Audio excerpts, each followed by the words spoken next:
One of the differences between teaching yoga now and teaching yoga even when Dave and I started training 25 years ago or whatever, is that there has been an exponential growth in the number of people who are interested in becoming teachers. I think if you want to become a teacher, then your motivation for being a teacher is about deepening your understanding of yoga. If you want to become a teacher in order to become a teacher, then this course isn't for you. I think that if you develop a real passion for yoga and want to deepen your yoga practice and your understanding of yoga, then teaching is a possible path to enable you to do that. But you can't do a teacher training course for the reason solely of becoming a teacher. Becoming a teacher is almost a byproduct of wanting to deepen your relationship with the study, the understanding and the practice of yoga, so that teaching yoga itself becomes yoga practice. I quite often reflect on what I think our role is as the tutors on the yoga teacher training course, and the more I think about it, the more I think that actually yes, we're there to teach people about yoga, certainly to give them ideas and skills, but actually I think one of our biggest roles is to enable them to grow really as practitioners, as students of yoga, and to give them the confidence in a way to actually engage with teaching. Because on one level you can't actually teach somebody how to teach. You can support them, you can give them some ideas about the kind of things they're going to encounter, but really it's when people are actually teaching that they really learn. So our job of tutors, I think, is to give them the tools and the framework with which they can work, and also the support when they actually take that step to begin teaching. I think that's really important. One of the students on our last course, she knows who she is,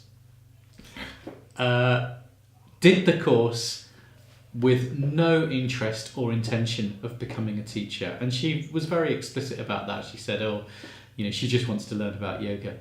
And what's interesting was halfway through the course, she came up to me and she said, I've started teaching. She absolutely loved teaching, loves teaching, continues to love teaching, and has expanded her number of classes and is totally thrilled by it. So it's really, really nice transformation seeing that. I think the difference between a telescope and binoculars is that a telescope is single vision, binoculars is two vision. And I think one of the very exciting things about working with two tutors is that you have an opportunity to get a contrast of style, of information, of approach from the two tutors. And I think Dave and I work really well together from that point of view. Certainly the feedback that we've had from our students has been confirming of that view.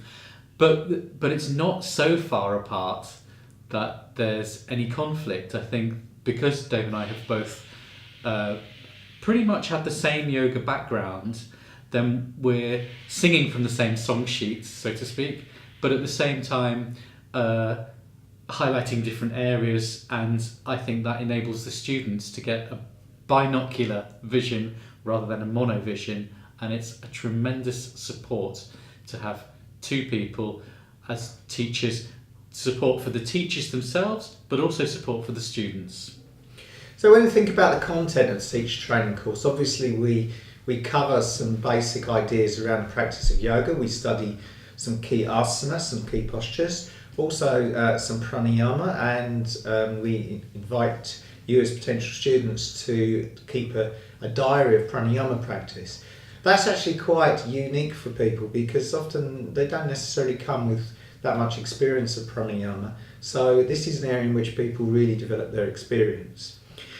Also, this approach to yoga has a very strong, I think, methodological structure, if you like, about how we go about planning and developing practices.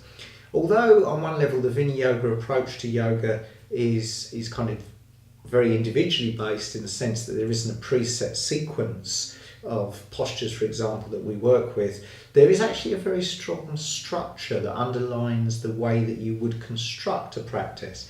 And I think for students that leaves them, by the end of the course, feeling quite confident in their abilities to plan yoga practices for a wide variety of situations, for a wide variety of abilities, different student groups, and I think that's a very strong element of our course.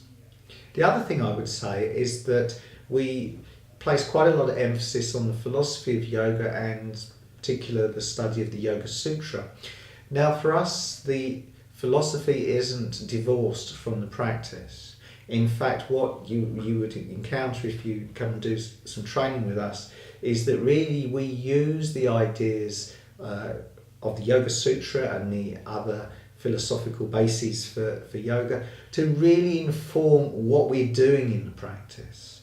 So actually these practice and the philosophy aren't kind of separate topics, which often appears to be the case in many people's experience of yoga, but actually they are completely integrated, so that actually the principles of the philosophy in a very concrete way inform how we approach and work with the different postures and breathing techniques. Students sometimes initially get a bit freaked out by the Sanskrit terminology that we use, and they ask us, well, why would you bother with that? But actually, from our point of view, we consider it to be quite important, because Sanskrit is like a technical language. It has a whole technical vocabulary for meditation and the practice of yoga. We don't actually have those terms in English, really. The translation sometimes is a little clunky. So we do use a fair bit of Sanskrit on the course, but what is almost magical in our experience is where students come in the beginning with no understanding and almost like a kind of fear of the technical Sanskrit terms. By the end of the course, it's amazing how the students have developed and actually can access and use these terms in a way that's actually quite sophisticated. And I must admit, when I see the growth in people's understanding and confidence in using the vocabulary of yoga, I find it very heartwarming, actually, very heartwarming. We like Sanskrit, we love chanting, and by the end of the course, you will love those things too. If you want to deepen your understanding of a particular tradition which has a tremendous emphasis on coherence of philosophy, very subtle use of the breath, deep study of the Yoga Sutra, chanting, an understanding of the application of yoga to a wide variety of client groups, come and do our course.